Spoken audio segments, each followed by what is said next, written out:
Quarta-feira, então, é um dia de jejum. Jejum de Esther para lembrar o episódio em que Esther conclamou, através de Mordecai, a reunião de toda a comunidade judaica da cidade de Shushan, na antiga Pérsia, e pediu para que eles rezassem e jejuassem. E, graças a Deus, o jejum com a reza foi aceito. Isso é uma das razões porque jejuamos, para lembrar esse jejum que a Esther pediu para que a comunidade fizesse. Isso tem tradição já judaica, que quando rezamos e jejuamos, nossa reza fica mais forte.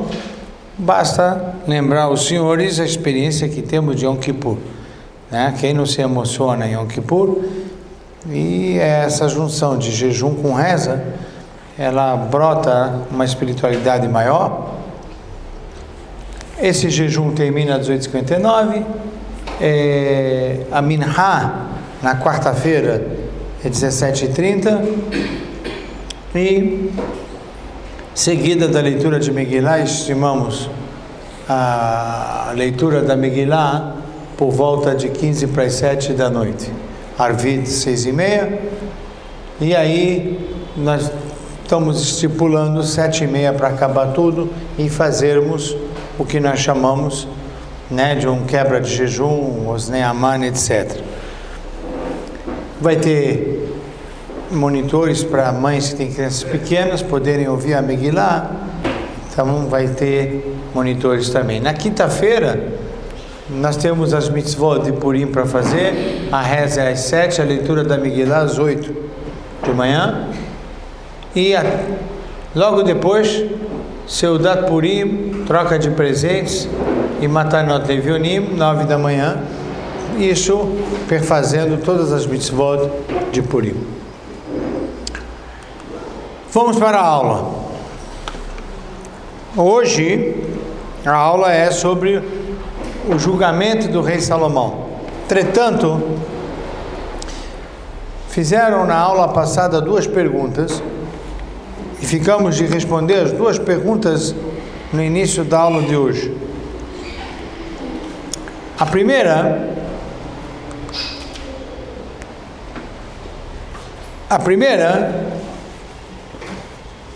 foi o seguinte: quantos anos tinha o rei Salomão quando ele foi coroado?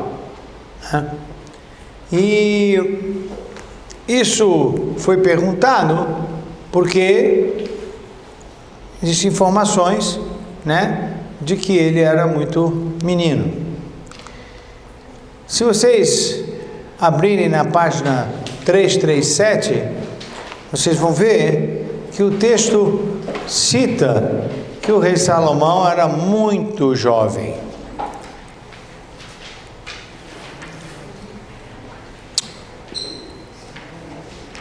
A palavra muito jovem em hebraico, nar, ela aparece em vários lugares, mas nossos comentaristas ficaram em cima da palavra jovem, e daí as informações que vocês têm, e agora preferi não entrar nisso na aula passada, trazer de uma forma mais telegráfica no início da aula de hoje.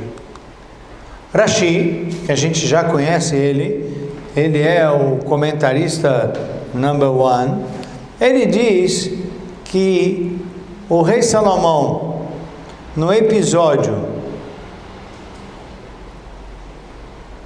tinha 12 anos quando ele estava na aula de ontem, né? Quando ele estava aqui, quando ele teve aquela visão no sonho que Deus perguntou para ele: o que você quer? E ele pede sabedoria. Ele estava em Givon, ele tinha 12 anos de idade. Isso é o que diz Rashi. Portanto, se a gente olhar o texto, ele foi coroado com 9 anos de idade. Com 9 anos de idade, segundo Rashi, mas não era muito menino? muito. Como pode coroar uma criança? Você está inconformada com isso? Acho difícil. Mas você está inconformada? Sim. Tá bom, vamos procurar outro comentarista. Talvez o Urashi agora não está te agradando. A gente procura outro. Calma, vamos terminar o Urashi, coitado. Mas ele tem uma defesa da tese dele. Ele diz que o seu cálculo se baseia associando o episódio de Amnon e Tamar. Quem se lembra do semestre passado, Amnon e Tamar eram irmãos, né, do mesmo pai, de mães diferentes, mas irmãos paternos, que tiveram uma relação forçada por Amnon, onde o irmão da Tamar se chamava Avshalom, tomou as dores, matou Amnon. Quer dizer, nos dedicamos nisso no semestre passado. Isso tudo, com a revolta de Avshalom, etc., eram 12 anos, né? Ou seja, o rei Salomão nasceu nesse episódio, segundo Urashi, fazendo as contas. Então, 12 anos depois desse episódio, ele chega que Salomão tinha 12 anos aqui. Ele faz um percurso de fatos históricos relatados na Bíblia. A inquietude que fica para nós é que o rei Salomão assume um reinado tendo outros irmãos mais velhos, e ele vai assumir, imagina um menininho de 9 anos, né, que vem aqui no Rina After School, né, tem o Bnei Akiva, né, ou um menino de Bnei Akiva, chega e vai ser, né, governador do estado de São Paulo. Quer dizer, a gente olha e fala, não, tem alguma coisa errada. Mas o Urashi está dando a sustentação dele. Abravanel leu Urashi e falou, esse Urashi não vai passar, esse não passa. Por quê? Ele diz, refuta a proposta de Urashi, dificuldade de aceitar essa idade com complexidade do cargo, é o que vocês estão dizendo. Quer dizer, Abravanel fala, como assim? Como pode, né, um rei ter 9 anos de idade? Imagina, eu vou coroar um menino de 9 e com 12 anos, parece que você quer ganhar de bar mitzvah, né? Aí ele fala sabedoria, né? Quer dizer, se já está muito interessante como é que um homem pede isso, mais ainda na idade que ele tinha. Então Abravanel faz um outro percurso e discute com Urashi. Ele diz, seu cálculo é diferente. Ele faz um cálculo também. Ele tem uma tese, ele vai fundamentar a tese do Abravanel agora. Como é que eu vou refutar Urashi só porque eu não gostei? Só porque, é ridículo, um rei com 9 anos. Então o quê? Então traga um argumento, traga uma fonte, debata. E ele foi e fez o seguinte. Sabemos que o rei Salomão reinou 40 anos. Isso também está em relato bíblico.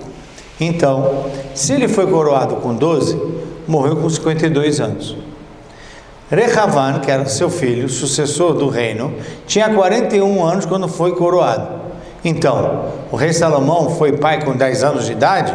Abravanel questiona. Quer dizer, não bate. Não é possível que com 10 anos de idade o rei Salomão já era pai de um bebê. Segundo os dados da própria Bíblia, só que ele fez o cálculo pelo lado, né, de trás para frente. Então ele fala, Abravanel, o termo jovem é citado em Josué, muito jovem, e na verdade ele tinha 30 anos. E o próprio Rehavam tinha 41 anos e também foi citado como jovem. Então o fato da Bíblia ter falado que ele era muito jovem não dá direito a Urashi chegar e propor nem 9, nem 12, etc. Daí nós estamos então numa mahloket, numa discussão de mefarshim, de comentaristas, sobre a idade do rei Salomão. Então, quando foi me perguntado, mas esse que ele tinha 9 anos, 10, 11, 12. De fato, esse pertence ao Rashi. É informação da exegese vindo na autoria do Rashi, com esse percurso. Abravanel fez outro percurso e mostra que ele não tem nada de 10, 9, 12 anos. Provavelmente ele teria aqui 20 e poucos anos, segundo esses cálculos do Abravanel. Ele não precisa, ele dá uma entendida por aqui que vai ter mais ou menos 20 e poucos anos, que também já é bastante jovem, mas como Josué também é usado o termo jovem para ele, e Rehavá também, e ambos tinham 30 e o outro 41, 26, 27 anos aproximadamente o que Abravanel sugere para a idade do rei Salomão.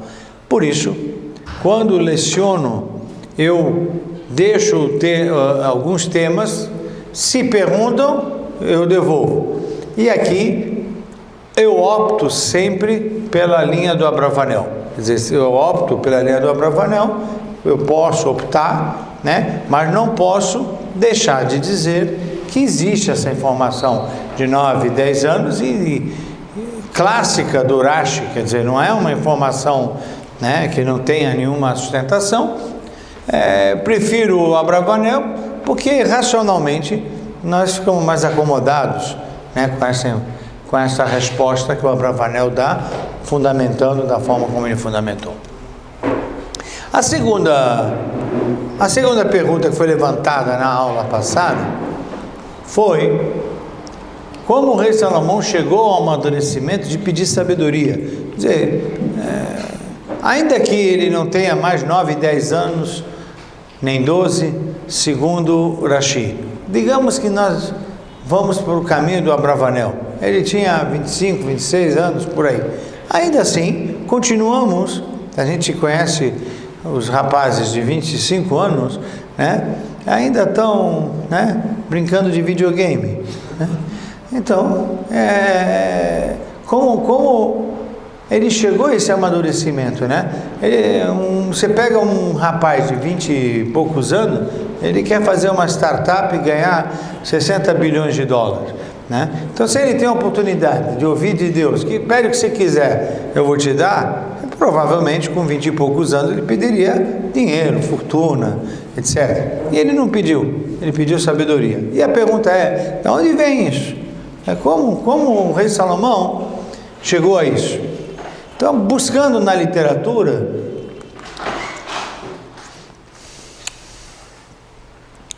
nós encontramos no Midrash, se chama Midrash Mishlei. Mishlei é o provérbio, é o livro, um dos livros de autoria do rei Salomão. E lá o Midrash, que é o comentário talmúdico da Torá oral sobre o livro Mishlei, diz o seguinte: ensinou Rabi Tanhum, filho de Simlai. De onde vem a sabedoria? Esse é o rei Salomão, que jejuou 40 dias para alcançar esse amadurecimento. Está claro, a informação do Midrash diz que esse rapaz de 25, 26 anos, ele ficou jejuando 40 dias. Agora, se vocês me perguntarem por que 40 dias ele ficou jejuando, porque Moshe Rabbeinu, quando subiu no Monte Sinai para receber a Torá, ele ficou 40 dias e 40 noites, e lá está escrito no texto: alimento não comi e nem bebida bebi. Ele jejuou, assim diz o texto. Lechem lo achalti, maim lo shatiti, 40 yom, 40 laila, Moshe. Se Moshe Rabbeinu subiu no Monte Sinai e trouxe a Torá por um percurso de jejum e penitência, rei Salomão fez o mesmo percurso. Ele, de acordo com esta fonte, ele jejuou para alcançar esse amadurecimento. Aí, eu cito Jó, capítulo 28. Lá está escrito em Jó, na Bíblia. Mas a sabedoria, onde pode ser encontrada? E onde é a fonte do conhecimento? E ele responde: o temor do Eterno é a sabedoria, e saber apartar-se do mal é a inteligência. Ou seja, o temor do Eterno, que é a porta da sabedoria, provavelmente o rei Salomão pegou por esse processo de penitência e jejum de 40 dias. Salomão, podemos ainda atribuir, ele tinha um modelo do pai Davi, a espiritualidade com o jejum de 40 dias, e aí a obtenção do temor, Irat Shamayim. Então esses são as fontes que apontam como o rei Salomão chegou a esse amadurecimento. Ele tinha um pai Davi, não podemos esquecer. Segundo, ele foi por um jejum, ele foi por uma penitência, né? E por último, ele chegou ao temor ao Deus, portanto ele chegou a esse amadurecimento de pedir sabedoria. Aliás, no nosso Sidur, nós temos uns Moraicês, 19 brachot, Amidá, e uma das brachot é Atah Onen Adam Dat, Ulamed Enosh Binah, Onen Mitha Chokhmah Binah Vadat, Baruch Atah Hashem, Onen Adat. Eu peço para Deus Baruch sabedoria. Eu peço para ele sabedoria. Quer dizer, algo ficou nesse processo de pedir sabedoria, é uma das brachot dos Monaisei. Fala, John. Você recebeu o seguinte: então foi colocado que através do jejum por causa de Moshe Rabbeinu. Muito bem. Conforme a linha racídica, e também independente da linha racídica, o judaísmo ele mudou, que abandonou antigamente, se fazia jejum com muita frequência, etc., que era visto, depois mudou. Hoje em dia, inclusive para o judaísmo aceito, não se faz mais como antigamente, caiu fora de moda.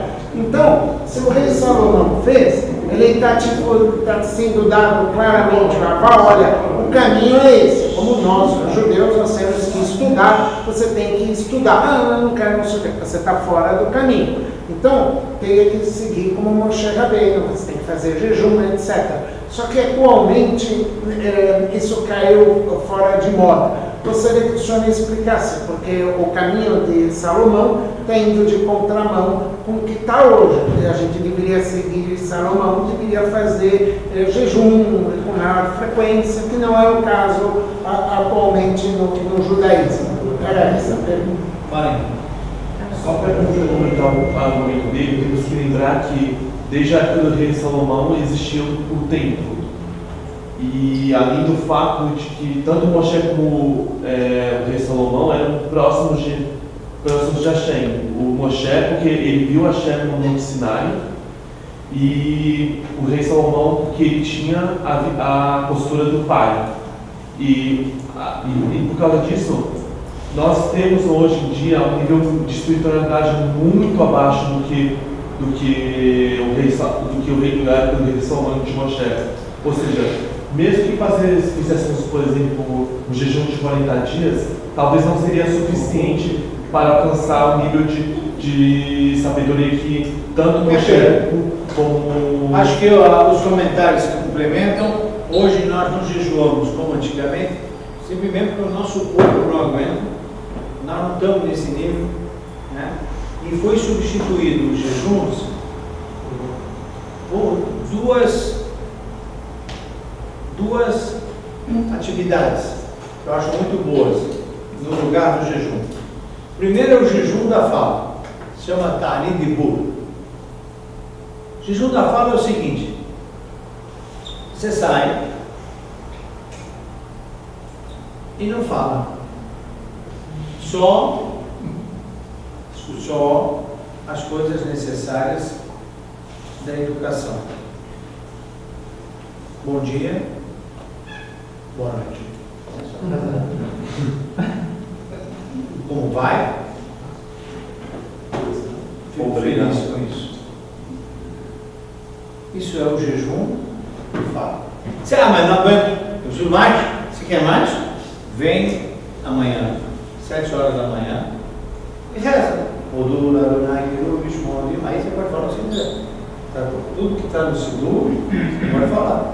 A reza tem vários teilim, a Shrei Shrei a Alder, a Sera, a Shaf, Baruch Shama Be'ayal, olha aí, estou falando. Estapash Halalaki, Moena Menah, Gadobedosh Magbar. Se você quer falar mais, vem, reza. Não, mais, não dá. Você diminuiu? Estuda a Torá. Você pode estudar a Torá, você pode falar de uma página do Talmud inteiro, pode. O que não pode é as falas mundanas. Isso chama Ta'anit Dibur, substitui o jejum. Muitas pessoas fazem isso em Yom Kippur. Yom Kippur, além do jejum de comer, beber, etc., muita gente faz Ta'anit Dibur. Por quê? Eles querem brindar que no dia de Kippur ele não quer perder a santidade do dia fazendo uma fofoca, fazendo maledicência, etc. Em Yom Kippur, quando a casa está cheia, às vezes está cheio de bobagem. Tá? Então a pessoa fala que está indo de burro. Estou de burro. Pronto. Outra atividade que substituiu o jejum de hoje em dia é, sem dúvida nenhuma, o estudo da Torá. O estudo da Torá substitui o jejum. De maneira que, não é que estamos no caminho contrário do rei Salomão. Nós não estamos no nível do rei Salomão, tampouco estamos no nível do Moshe Rabbeinu, e aí nós vamos recebendo orientações do que fazer para o nosso nível. Imagine, temos o jejum de Esther, temos o jejum de Tisha B'Av, o jejum de primogênitos que se fazia na véspera de Pêssach já foi substituído por quê? Por uma aula de Talmud. Justamente a aula substitui o jejum. Por quê? Porque não estamos aguentando. Se a gente der conta dos jejuns que nós temos, são, fora o Kippur, tem os 5, com o Ta'anit Esther, então são 6 jejuns ao ano. Então ele tem 365 dias, 6 jejuns. E diminuímos os outros. E esses 6, alguém jejua Shiva Sabetamuz na mesma forma que Yom Kippur? Quantos judeus estão jejuando Ta'anit Esther? Quantos judeus estão jejuando Yom Kippur? É desproporcional. Então, diminuiu muito a capacidade do povo de se envolver com isso. O rei Salomão estava num outro patamar. E esse patamar levou ele a correr atrás de uma figura chamada Moshe Rabbeinu. Ele jejuou 40 dias e 40 noites, penitenciou-se para chegar nesse amadurecimento. Agora vamos para o julgamento. O julgamento é conhecido. Quem quiser pode ler. Então vai, vamos, alguém se candidata a ler, vai. Página 337, capítulo 3, do versículo 16 ao 28, quem pode ler? Primeiras damas. Primeiras damas, qual das damas vai se candidatar? Eu quem? Você? Vai. A quem? Não, você. Vai. O 3. Capítulo 3, do 16 ao 28.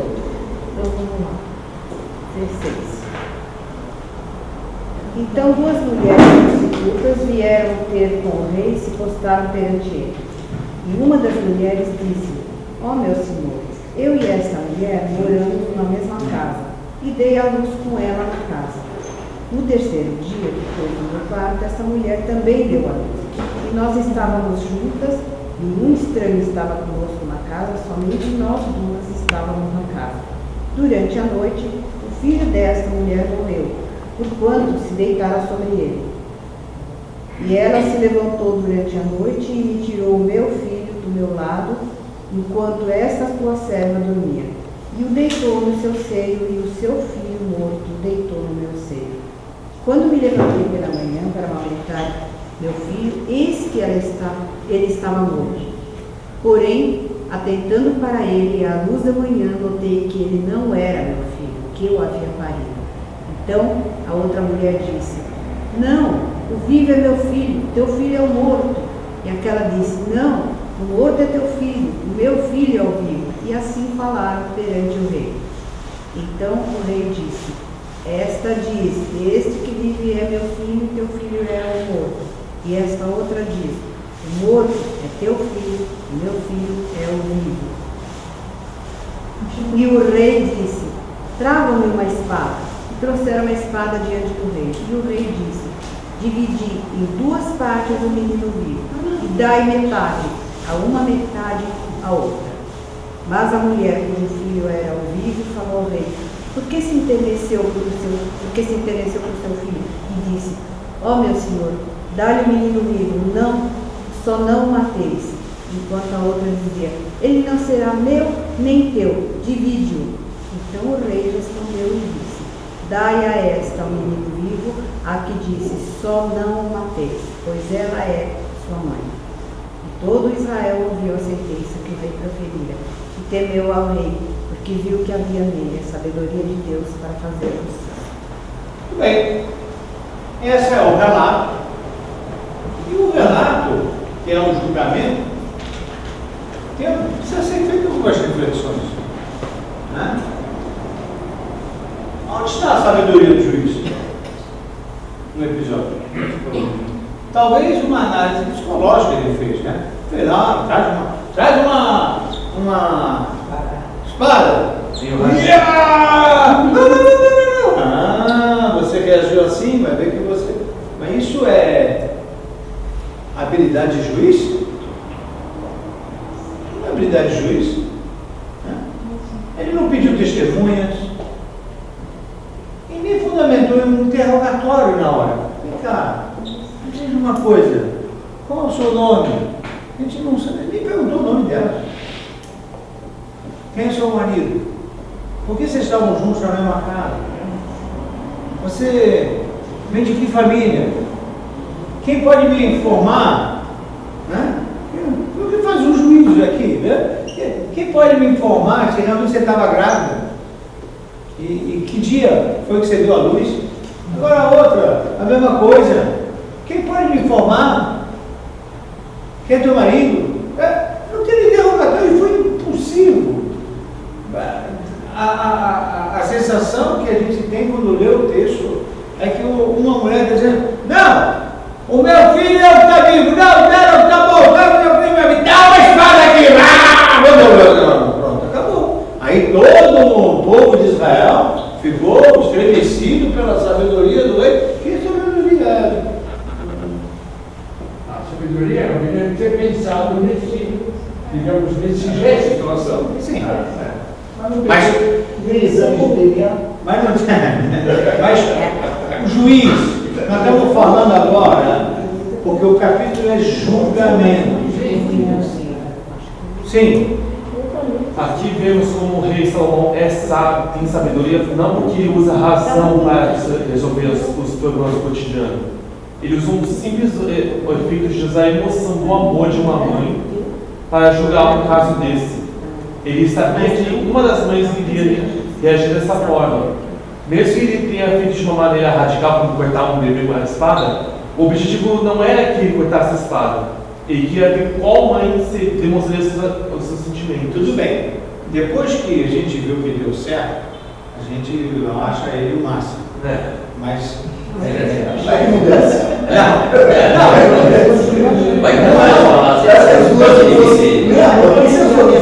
Pois é, peraí. Vou continuar com as minhas reflexões. Porque eu preciso tumultuar um pouco isso, porque a gente fala que todo o povo de Israel se estremeceu. A sabedoria, mas onde está essa sabedoria? Eu posso dizer que ele teve uma tirada psicológica muito boa. Né? Eu vou perceber quem é a mãe ou não aqui numa dramatização. Mas isso não é coisa de juiz. Sim. Na minha opinião, assim, na verdade, a forma como Salomão faz as coisas, ela não é usual. Qual seria, na verdade, a forma usual, na realidade? Seria, por exemplo, nós sabemos até hoje em dia que, na verdade, quando nasce uma criança, A face dela tem a ver com o pai. Então você consegue identificar quem é a mãe.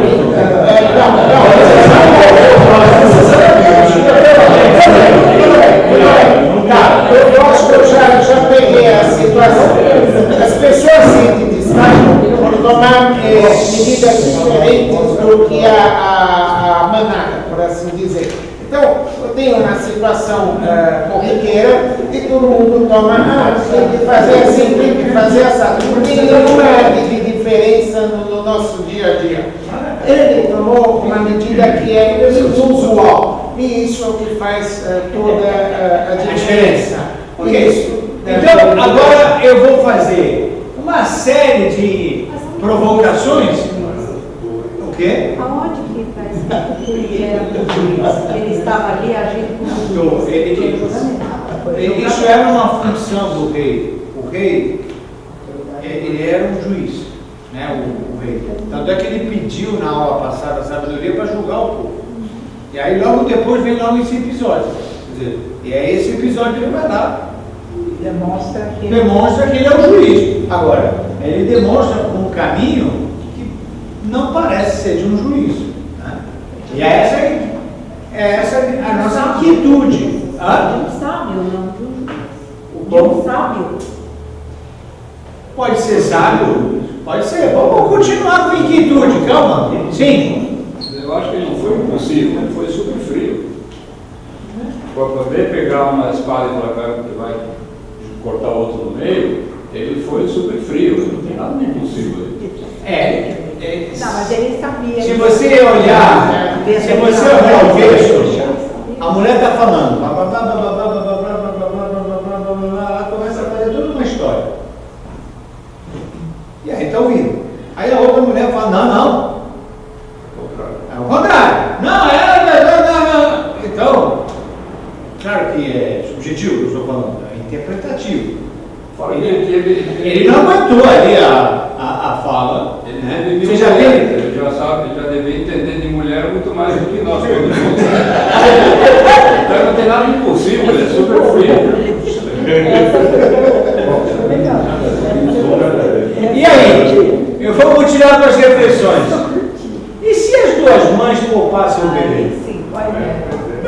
Aí eu quero saber o seguinte, a gente está dando uma de campeão para o reino, né? Aí o que acontece se a mãe primeiro fala assim, não, meu senhor, olha, eu prefiro que então o menino fique vivo. Aí a outra fala, meu senhor também, seja por isso, eu também prefiro que o meu filho fique vivo. Não, mas é o meu que vai ficar vivo. Aí ele queria fazer o quê? Vai matar? Ele ia cortar em dois?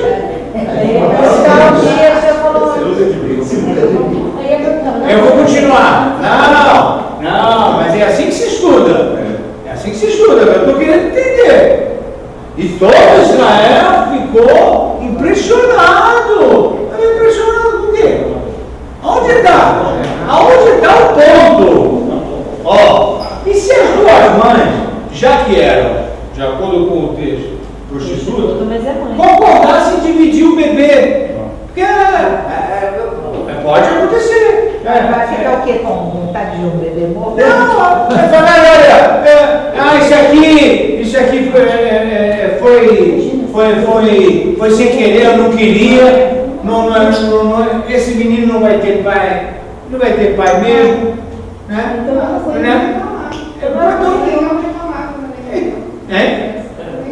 Pois é, mas então aí viram que estavam na frente do rei, falaram, quer saber? Eu acho muito boa ideia, divide. Aí a outra, isso mesmo, rei, divide. Aí ele ia dividir? Aqui. Não, já não ia nem ter. Pois é, mas eu estou. Gente, fazendo uma hipótese. estou levantando aqui inquietudes de reflexão, porque não está claro para mim aonde está a sabedoria de um juiz de fazer algo que, aliás, se de acordo com a Torá, a primeira coisa que tinha que fazer é buscar testemunhos. A primeira coisa, pera um minuto, como é que você se chama? Pegar um nome. Mas não tinha, mas então eu quero saber quem é você, quero saber se você estava grávida. A primeira pergunta.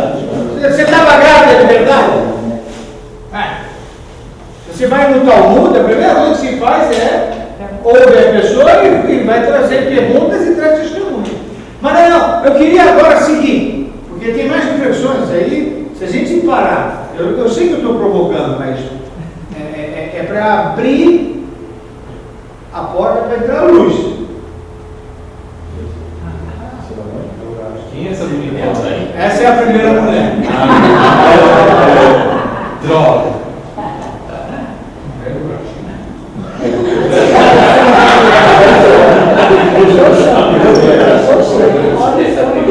Moderninha, né? Tadinha da menina. O Rashi pergunta,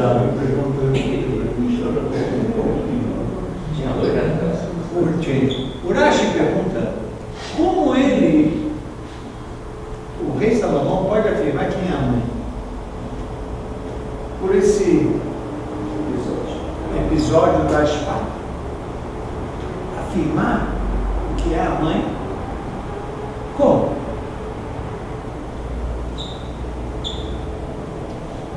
Segundo Rashi, ele ouviu Bat-Kol, uma voz divina apontando a mãe verdadeira.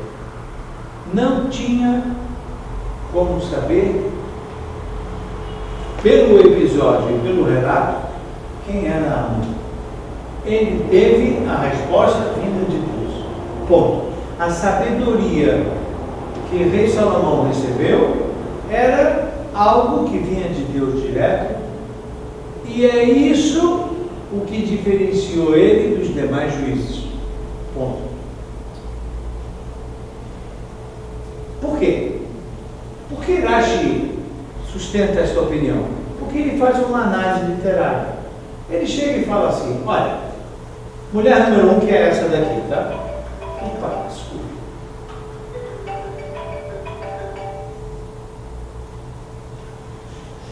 A mulher número 1. A mulher número 1 que aparece, nós estamos chamando essa daqui, ela vai lá e começa a falar: ó, meu senhor, eu estava aqui nessa casa dela, 3 dias depois, eu ela estávamos sozinhas e tal, aí dormimos e tal.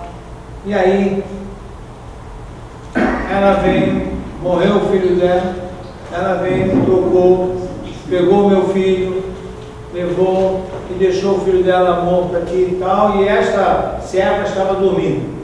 Aí, quando eu acordei, vi de manhã que o bebê estava morto e vi que não era o meu. Então, esse filho é dela e aquela que está lá é meu. Ela descreve o episódio todinho. Essa aqui, tá? E aí, afirma quantas pessoas estavam em casa. Era ela, a outra e os dois, supostamente 2 bebês. Afirma que o outro bebê morreu e ela trocou com o seu, enquanto dormia. Se ela dormia, como pode afirmar isso?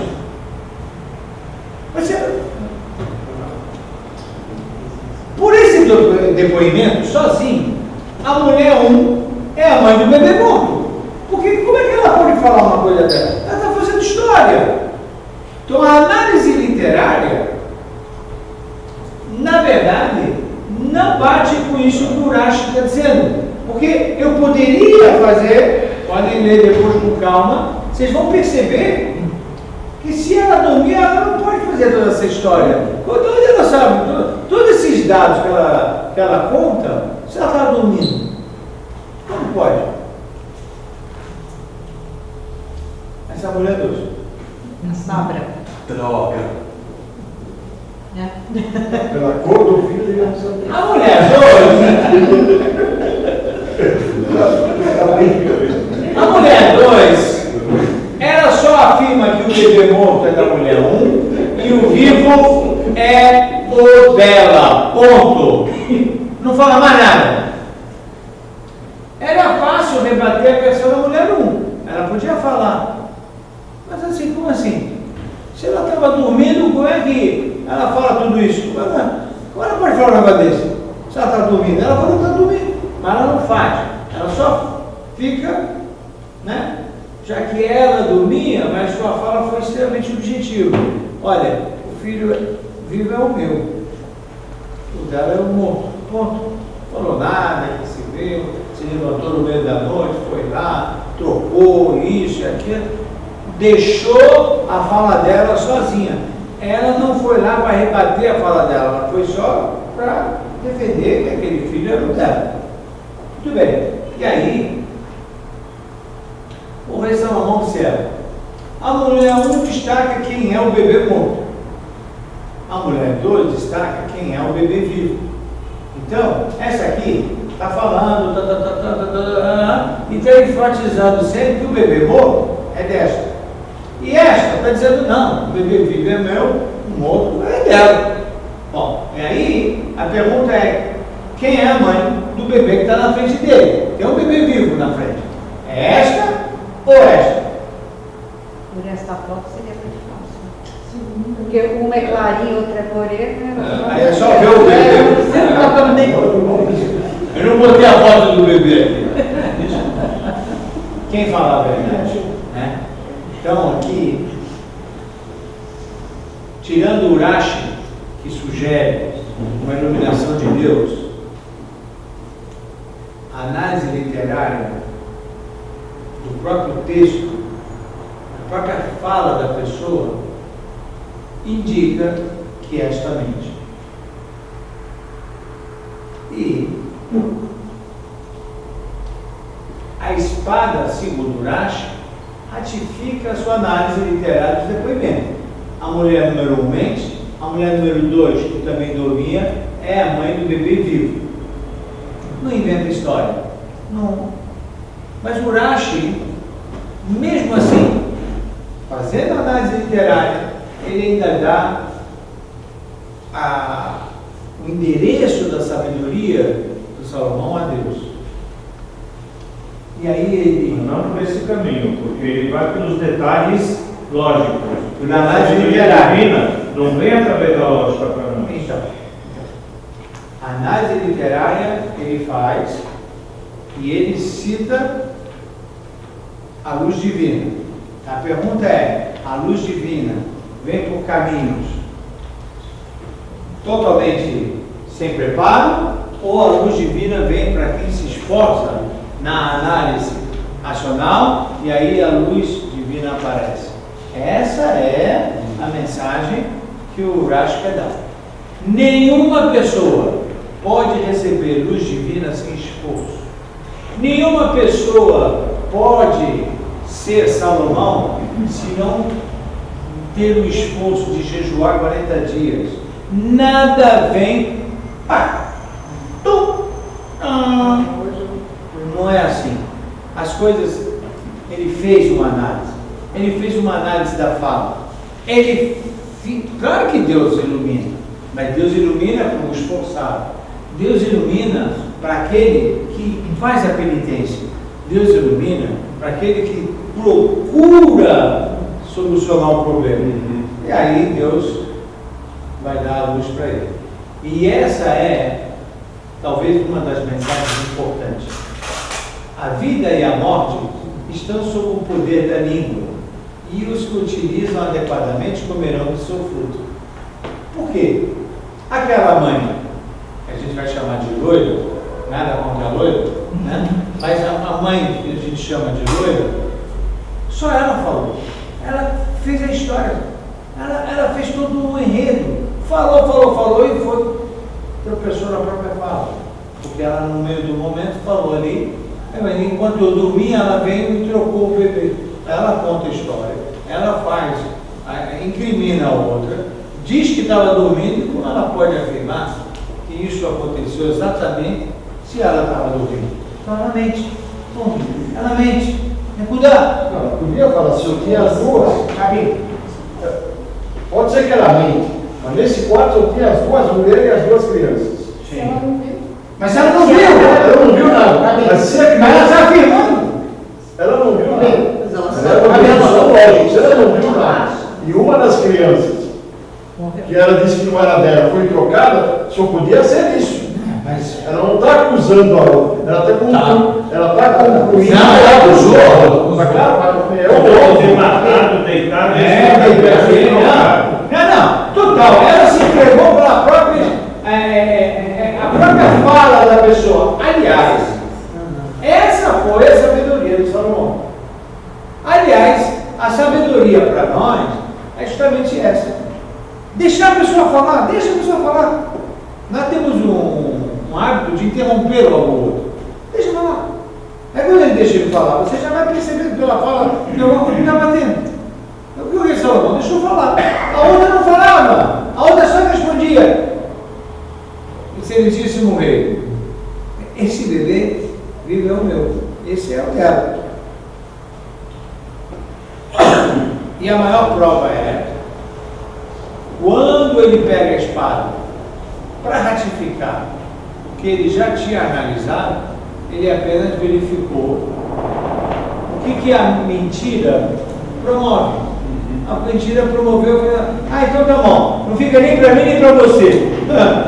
Pronto. Agora, com a análise que fiz, ficou muito claro. Então, essa é a sabedoria do rei Salomão. É a análise do discurso do outro. Eu faço uma análise do discurso. A outra falou pouco, a outra não falou quase nada, a outra falou só, o meu, dela, não falou, se levantou, foi, deitou em cima, trocou. Tudo isso foi a fala extensiva da outra. Sim. Gabi, desculpe, só uma coisa. Com a resposta que logicamente ela não pode matar e a outra não mata, logicamente está bem claro quem é a mãe. Porém, tem um ponto que eu discordo do senhor. É o seguinte, atualmente, quando você analisa se alguém está mentindo, vamos imaginar, eu vou colocar na minha pessoa.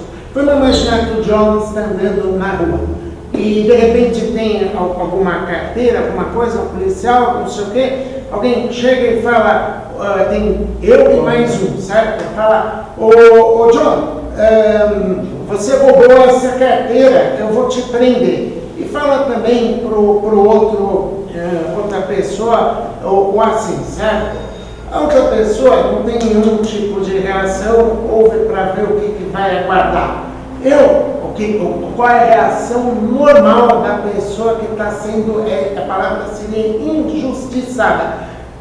Essa carteira aqui não é minha, não, é sua sim. De forma alguma, não é não sei o quê. Você se defende porque desesperadamente, porque não é você. Esse é o entendimento normal, né, básico, né, que você sabe se a pessoa está mentindo, que é um dos motivos que dá para perceber se está mentindo ou não. Então, isso vai de contra exatamente ao de acordo. Quando ela afirma e morreu e descreveu, não dá para saber, porque só são nuances na palavra. Tem que observar a emoção da pessoa. Você fez isso?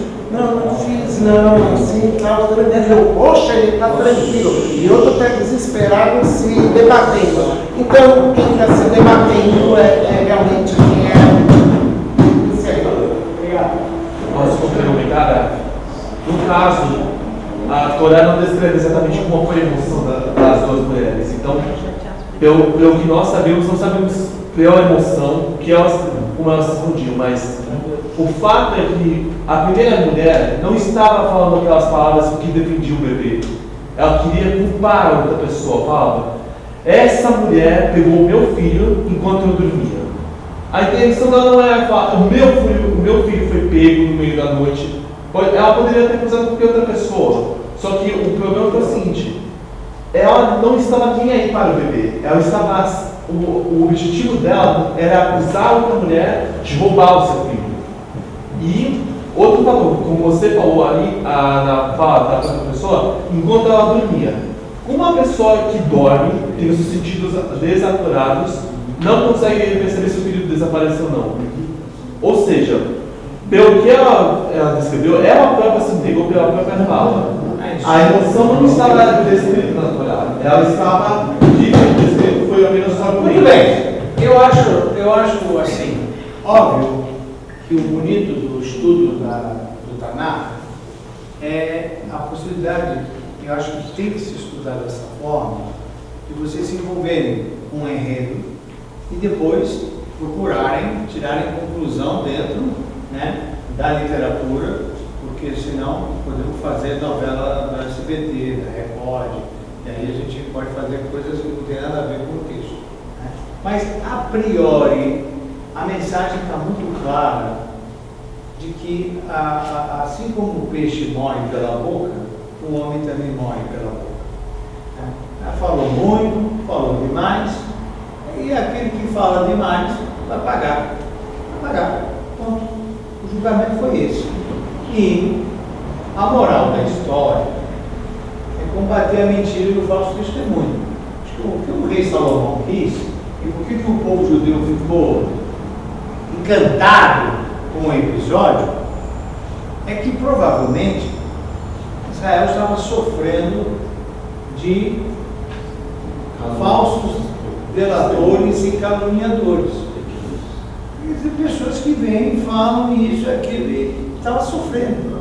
Quando o rei Salomão conseguiu, com essa história, fazer um barulho, o pessoal falou, esse é diferente, já não vai dar mais para ir lá, ficar fazendo, inventando história, tal, porque a gente está dando checkmate dos juízes lá, né? Agora, acabou. Tudo indica que essa foi a moral.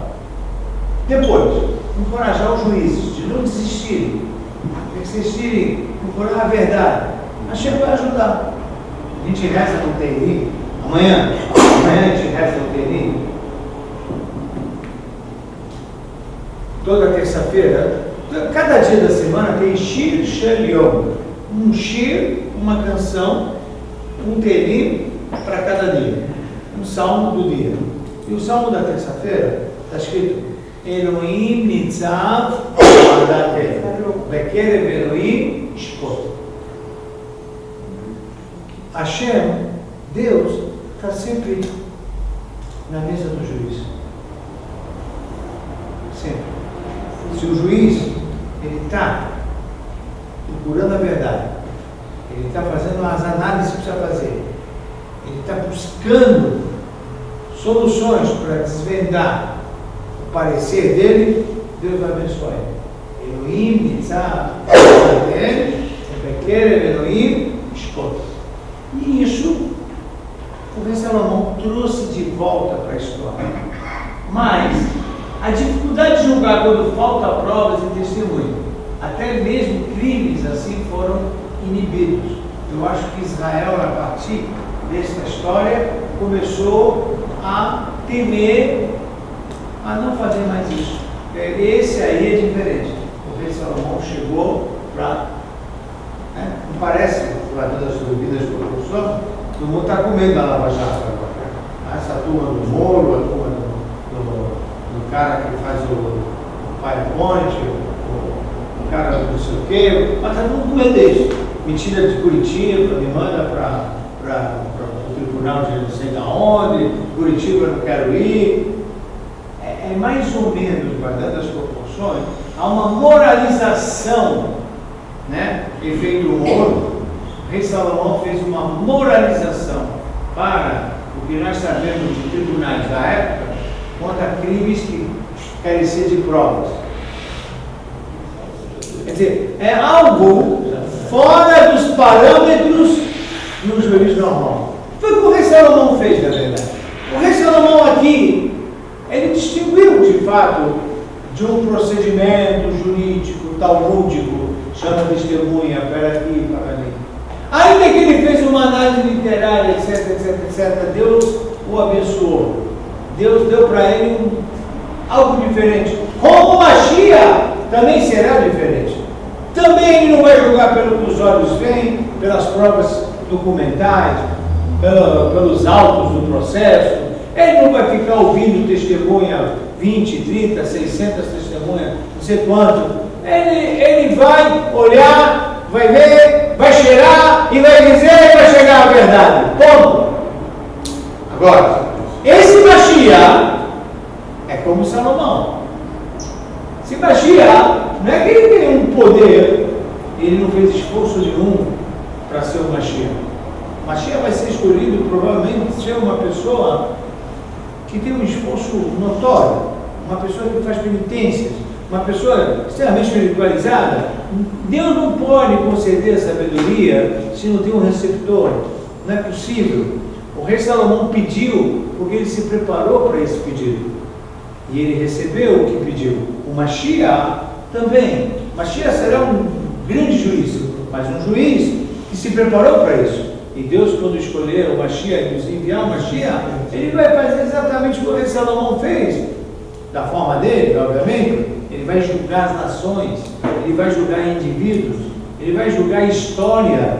O Mashiach julgará a história, ele vai colocar a história na frente dele e vai falar A, B, C, D, isso aqui condenado, F, G, H, isso aqui está, como chama? Absolvidos. E assim sucessivamente, seja na história das nações, seja na história individual, história familiar, história do que for, cada um no seu nicho. Mashiach é julgamento, rei Salomão é julgamento. Aqui une o rei Salomão e o Mashiach, ok?